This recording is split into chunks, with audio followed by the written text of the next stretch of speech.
A vampire over 200 years old narrates a story from his youth in which he lost his courage to live. He is bitten by the vampire Lestat and becomes one himself. He hates being a vampire and refuses to kill humans. Louis and Lestat turn a little girl, Claudia, into a vampire who would change his existence forever, and together they live on through the centuries.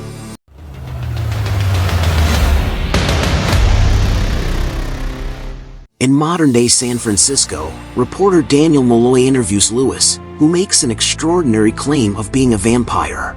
According to Louis, he once led a life of wealth as a plantation owner in Spanish Louisiana in 1791.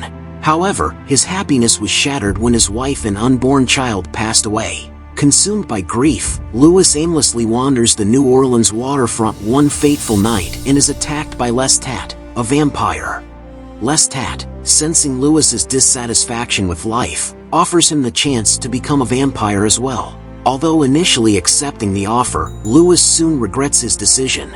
Unlike Lestat, who revels in hunting and killing humans, Louis struggles to resist his instinct to take human lives and instead relies on animal blood to sustain himself. Eventually, amid an outbreak of plague in New Orleans, Louis feeds on a little girl whose mother died in the plague. To convince Louis to stay with him, Lestat turns the dying girl, Claudia, into a vampire. Together, they raise her as a daughter. Louis has a love for Claudia, while Lestat spoils and treats her more as a pupil, training her to become a merciless killer. 30 years pass, and Claudia matures psychologically but remains a little girl in appearance and continues to be treated as such by Lestat. When she realizes that she will never grow older or become a mature woman, she is furious with Lestat and tells Louis that they should leave him. She tricks Lestat into drinking the dead blood of twin boys whom she killed by overdose with laudanum, which weakens Lestat, and then slits his throat. Though Louis is shocked and upset, he helps Claudia dump Lestat's body in a swamp.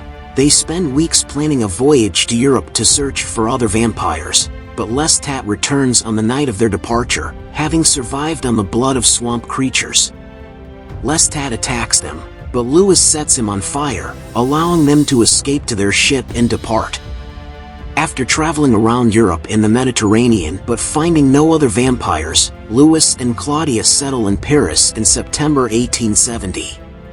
Louis encounters vampires Santiago and Armand by chance. Armand invites Louis and Claudia to his coven, the Theatre de Vampires, where vampires stage theatrical horror shows for humans.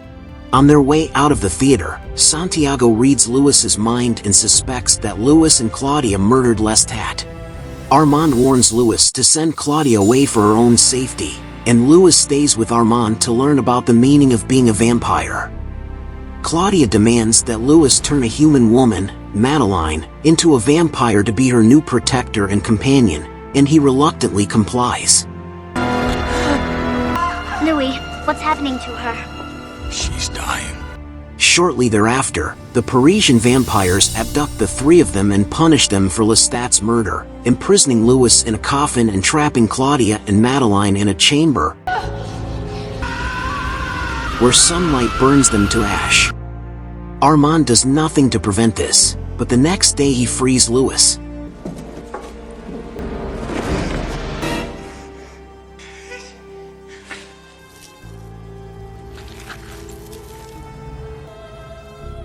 Seeking revenge, Louis returns to the theater at dawn and sets it on fire, killing all the vampires, including Santiago. Armand arrives in time to help Louis escape the sunrise and again offers him a place by his side. Louis rejects Armand and leaves, unable to accept Armand's way of life, which involves forgetting the past and knowing Armand allowed Claudia's murder. As decades pass, Louis never recovers from the loss of Claudia and dejectedly explores the world alone. He returns to New Orleans in 1988 and one night encounters a decayed, weakened Lestat, living as a recluse in an abandoned mansion and surviving on rat blood as Louis once had. Lestat expresses regret for having turned Claudia into a vampire and asks Louis to rejoin him, but Louis declines and leaves. Lewis concludes his interview with Malloy, prompting Malloy to beseech Lewis to make him his new vampire companion. Lewis is outraged that Malloy has not understood the tale of suffering he has related and attacks Malloy to scare him into abandoning the idea. Malloy runs to his car and takes off while playing the cassette tapes of Lewis's interview. On the Golden Gate Bridge, Lestat appears and attacks Malloy, taking control of the car. The pain of living. Oh, Louis, still whining. Have you heard enough? But it was I've had to listen to that for centuries. Revived by Malloy's blood, Lestat offers him the choice that he never had, whether or not to become a vampire, and, laughing, continues driving. The end. Please subscribe and stay tuned for more movie recaps, and thanks for watching.